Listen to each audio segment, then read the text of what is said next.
Esta hora nos gusta mucho saludar a Sergio Herreros, que es abogado laboralista de Legalitas. ¿Por qué? Bueno, pues porque nos ayuda muchísimo, responde esas preguntas que nos enviáis a través de nuestro WhatsApp o de nuestro correo electrónico, que son preguntas que seguramente se hacen muchos oyentes y que por lo tanto tienen una respuesta que también puede ayudar a muchas personas. Sergio, muy buenos días. ¿Qué tal? Buenos días, Eli. ¿Qué tal la semana? ¿La has pasado bien? Pues bien, además ahora estoy unos días fuera de Madrid intentando desconectar, así que bien, muy bien. Bueno, estupendo. A pesar de todo... a vosotros forma parte de la desconexión también. Ah, bueno. Bueno, te hacemos meterte de nuevo en tu bufete casi, porque tenemos muchísimas dudas, como siempre, dudas que nos llegan de parte de los oyentes. Por ejemplo, María Jesús nos dice: hola, estoy cobrando el subsidio de mayores de 55 años y a lo mejor empiezo a trabajar a media jornada. He oído que se puede compatibilizar el trabajo con el subsidio. ¿Es así y hasta cuánto tiempo podría hacerlo? Se puede compatibilizar, pero siempre y cuando sea un trabajo también a tiempo parcial y no superando ahora unos niveles de rentas que ahora tampoco estaría en disposición de poderle decir. Pero en principio sí es compatible el subsidio a tiempo parcial, digamos, con el trabajo a tiempo parcial en algunas circunstancias, sí, de manera indefinida en principio, sí es compatible, hay una cierta compatibilidad. Bueno, pues supongo que María Jesús se habrá puesto muy contenta. Juan me pregunta algo que a lo mejor tiene que ver contigo también, Sergio. Dice: ¿qué pasa si me confinan en el lugar en el que estoy pasando unos días libres? Por una de aquellas, supongo que es que tiene miedo a los rebrotes.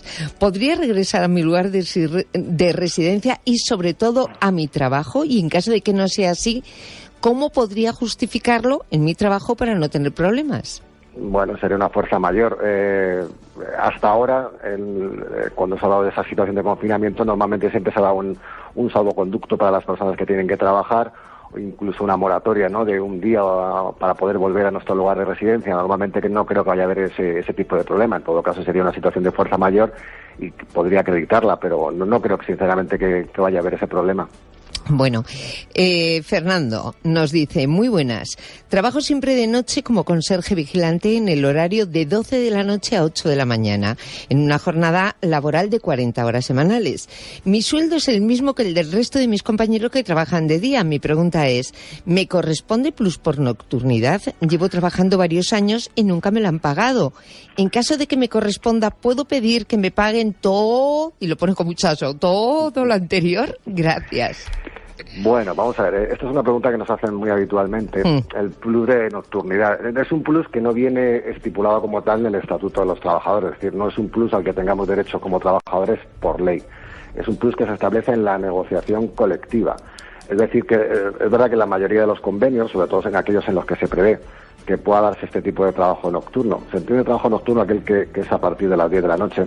Normalmente los convenios suelen regular algún plus de nocturnidad, pero todavía hay unas sectores que están desregulados, pero los convenios son muy antiguos, no están actualizados. Dice el oyente que es conserje, no sé si se estará aplicando el convenio de fincas urbanas de Madrid, que anda bastante desactualizado. Habría que mirar el convenio. Si el convenio, desde luego, no estipula ese plus, aunque él trabaja de noche y sus compañeros de día, pues no tendría derecho a reclamarlo. Otra cosa es que en una negociación individual él exija una compensación por ese trabajo extra, por ese trabajo más penoso, ¿no?, que tendría toda la lógica y justificación. Pero es verdad que en el subconsciente colectivo queda la idea de que el plus de nocturnidad es un plus que legalmente sí, es un derecho. Sí. Y hay que decir que no, que es un plus que está en la negociación colectiva. Hay que acudir al convenio colectivo de aplicación para ver si ese convenio estipula ese plus o no lo estipula y en qué cuantía. Si lo estipulase por una de aquellas, ¿sí podría reclamar todo lo que se le debe? Si lo estipulase, podría reclamar, y en cuanto dice, podríamos reclamar un año de salario hacia atrás, un año de plus hacia atrás. En derecho laboral, las acciones de reclamación de cantidad prescriben al año y lamentablemente aquellas deudas salariales que tengan más antigüedad de un año no se podrían reclamar. Bueno, pues ya lo sabes, Fernando, a revisar el convenio y si no, a negociar. Nos dice Julián: tengo varios trabajadores a los que incluí en un ERTE. Ahora terminan la obra para la que estaban contratados y no puedo recuperarlos. ¿Se terminaría sin más su contrato al ser fin de obra? ¿Cómo tengo que hacerlo? Bueno, entiendo que esos trabajadores los tiene con un contrato temporal de fin de obra y aunque estén incluidos en un ERTE, la ley sí que prevé que pueda extinguir esos contratos, darlos por finalizados, incluso sin penalizar la cláusula de salvaguarda del empleo, y también porque hubo una previsión en uno de los últimos reales decretos según la cual los contratos temporales eventuales que se vieran suspendidos por un ERTE, habría luego que prorrogarlos por el mismo tiempo que hubiera estado suspendido ese contrato después del ERTE, pero se refería a los contratos eventuales a los que tenían una duración determinada.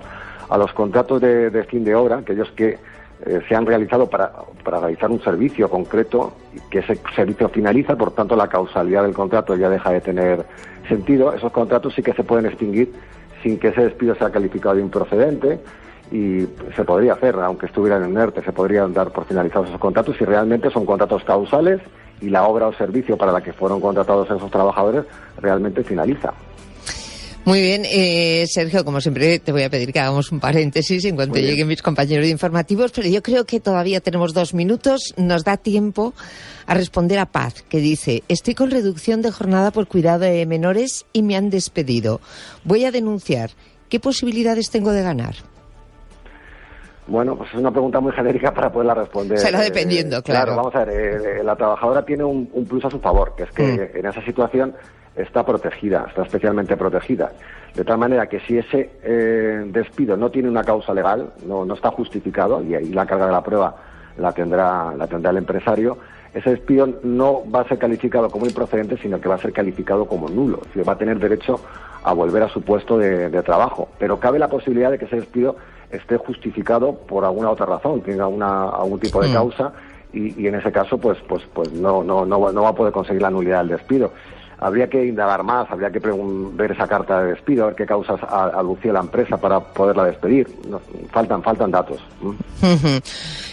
Paz, necesitamos más datos. Si quieres nos los puedes mandar a través de nuestro WhatsApp del 628-091, a través de nuestro correo electrónico buenosdiasom@ondamadrid.es, que son 2 vías que están funcionando ahora mismo. Es decir, si alguien tiene alguna duda que le surge ahora mismo, que nos las mande, porque en cuanto acabe el informativo, que son 5 minutillos, retomamos la comunicación con Sergio Herreros, abogado laboralista de Legalitas. Sergio, me esperas, ¿no? ¿Te da tiempo a un chapuzón rápido?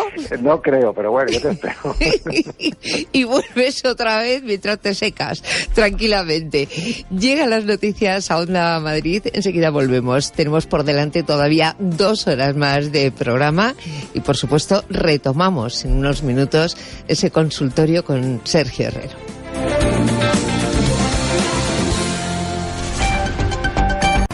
Seis minutos pasan de las 11 en punto de la mañana. Aquí seguimos los de las 10 de Buenos Días Madrid en Onda Madrid. Tenemos por delante 1 hora y 54 minutos de radio que vamos a aprovechar a tope, y vamos a comenzar retomando ese consultorio laboral que tenemos cada martes con Sergio Herrero, que es abogado laboralista de Legalitas y que tiene a bien contestar a todas las preguntas que nos vais haciendo llegar a través de nuestro WhatsApp y de nuestro correo electrónico. Sergio, ¿te ha dado tiempo al chapuzón o no? No me ha dado tiempo, lamentablemente. Lo veo, estoy viendo la piscina de lejos, pero ahora cuando acabemos... Sales corriendo y te tiras de cabeza. Claro que sí. Bueno, vamos a responder algunas preguntas que nos quedan todavía en el tintero. La de Javier, por ejemplo, que dice: me he reincorporado de un ERTE y mi jefe me ha denegado la quincena de vacaciones de verano que había solicitado. Me dice que tendré que disfrutarlas a partir de septiembre. ¿Eso es legal?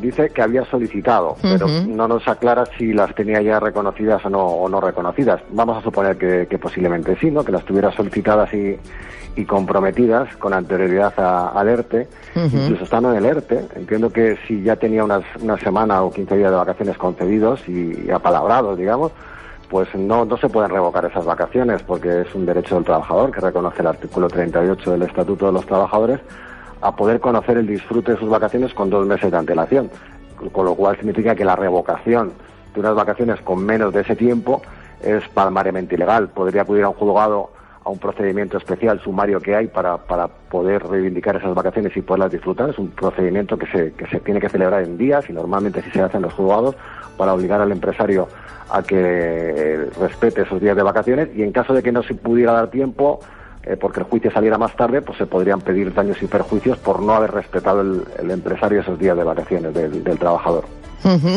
Bueno, respuesta otra más, que va al saco. Elena nos dice, trabajo en una empresa con contrato laboral, pero ahora me han salido algunos trabajos esporádicos que no son incompatibles con el trabajo habitual, pero para los que me piden hacerme autónomo. Total, que tengo que cotizar por 2 vías. ¿Esto se va a reflejar en mi pensión en el futuro? Sí, claro que sí. Eso es lo que se llama la pluriactividad, ¿no? La posibilidad de trabajar como en el régimen general y en el régimen especial de autónomos. Y en esos casos, aunque un día cotizado en 2 regímenes no son 2 días cotizados, sin embargo sí que se van a sumar las bases de cotización a final de mes, lo que va a redundar en una mejor prestación, ¿no? Económica en su pensión de jubilación en el futuro, o la pensión de incapacidad permanente que eventualmente pudiera tener derecho, o cualquier otro tipo de prestación de seguridad social. La cotización va a sumar y va a haber un cómputo recíproco de las cotizaciones, y le va a servir para mejorar su prestación el día de mañana, claro que sí. Bueno, pues Elena se pondrá muy contenta, porque es verdad que es una duda que nos ha llegado por diferentes lugares. Hay gente que dice, es una tontería cotizar por 2 vías porque una se pierde. Bueno, pues no se pierde, Elena, que lo sepas. Sí, lo que no se debe hacer nunca es cotizar entre los dos regímenes por encima de la base máxima de cotización. Para eso luego hay se prevén unos sistemas de compensación, de devolución de parte de la cuota, si eso ocurriera, de autónomos. Y bueno, pero normalmente tampoco es fácil cotizar por encima, salvo que tengamos un salario muy alto en el régimen general. Entonces se trata de ajustar de que no superemos por encima la base máxima de cotización, a partir de la cual ya no tendría mucho sentido seguir cotizando, porque eso ya sí que no se vería reflejado en una mejor prestación económica. Muy bien.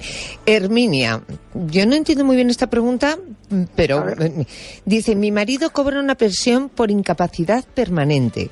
Mi pregunta es, si se jubila a los 67 años, ¿sigue cobrando esa pensión hasta ese momento o a los 65 deja de cobrarlo? Él está trabajando, pero no sabemos si a los 65 se le termina o sigue hasta que él decida jubilarse, con 67 años. Digo que no lo entiendo porque yo creía que con una incapacidad permanente no se podía trabajar, pero mi desconocimiento absoluto del tema, ¿eh? Depende, hay varios grados de incapacidad. Está la incapacidad permanente absoluta, que esta en principio impide trabajar. Digo en principio porque luego hay excepciones, que los tribunales han reconocido incluso la posibilidad de seguir trabajando y cotizando, teniendo reconocido una pensión de incapacidad permanente absoluta.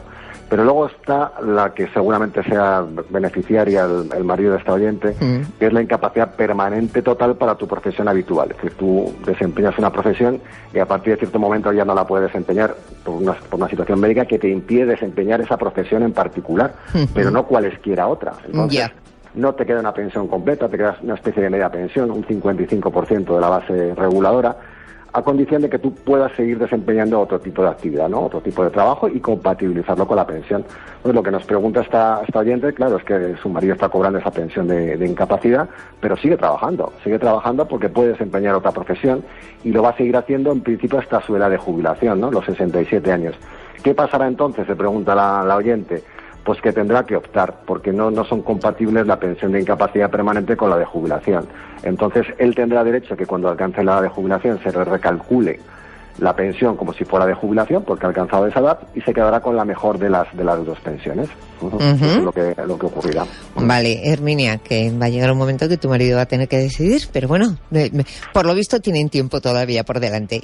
Y vamos a acabar hoy con una que es recurrente, pero es verdad que cada vez se nos unen más oyentes, y algunos, pues bueno, es la primera vez que llegan a este consultorio. Monse, yo quiero preguntar si te pueden obligar a teletrabajar o tiene que ser voluntario.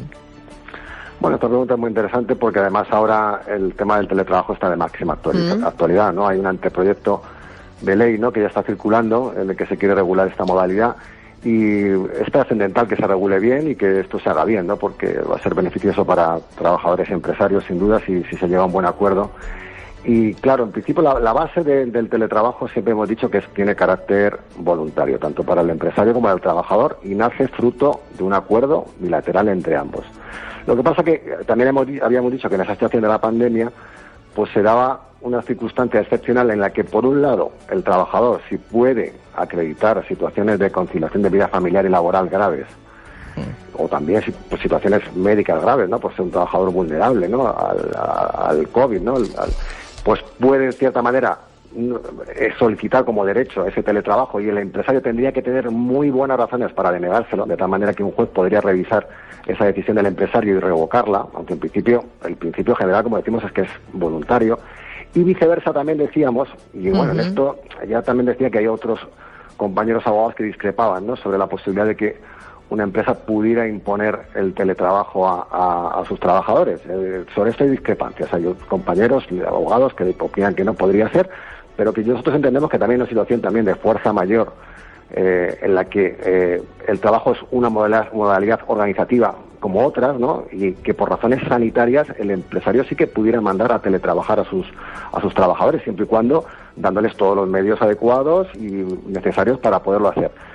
Pero ambas cuestiones son excepcionales, es decir, que el empresario pueda imponer el teletrabajo es muy excepcional, y también que el trabajador pueda pedirlo necesita que para pedirlo haya una situación de necesidad de conciliación de vida familiar y laboral que lo justifique. Pero si lo puede justificar, lo puede pedir, y entiendo que un juez le podría dar la razón.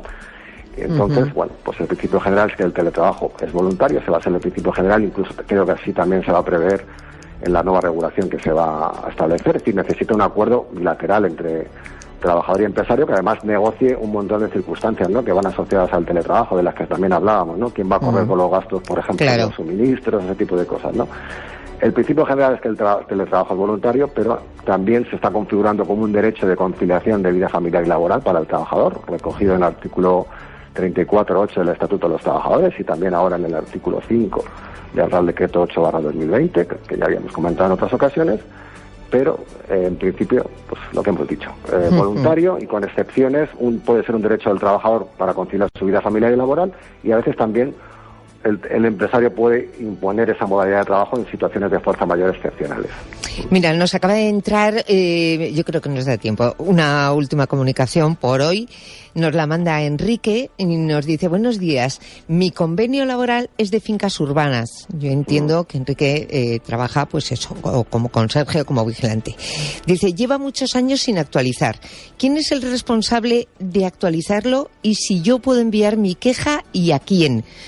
Puntualiza que no pertenece a ningún sindicato. Pues parece que nos ayuda este oyente, porque justo lo que comentábamos al principio, ¿no?, del trabajo que nos preguntaba por el plus de nocturnidad, que estaba escrito seguramente al convenio de fincas urbanas, que aquí en Madrid lleva mucho tiempo sin actualizar. Pues los responsables de actualizarlo son los sindicatos, son los sindicatos sectoriales de ese sector, ¿no?, que son los que pueden negociar. También los trabajadores que se organicen en un comité de empresa, en cada empresa, pueden negociar no convenios sectoriales, pero sí convenios de empresa. Pueden intentar, tienen una cierta iniciativa, ¿no?, negociadora con el empresario para negociar con mejores condiciones a nivel de empresa, convenios de empresa. Pero en principio, claro, la función y la capacidad o la legitimidad para negociar esos convenios y actualizarlas es por un lado, de la representación de los trabajadores, de los sindicatos, me refiero, de los sindicatos más representativos en el sector de aplicación de ese convenio, y por otro lado de la representación de los empresarios, también de las organizaciones empresariales. Son ellos los que tienen que promover esa actualización del convenio.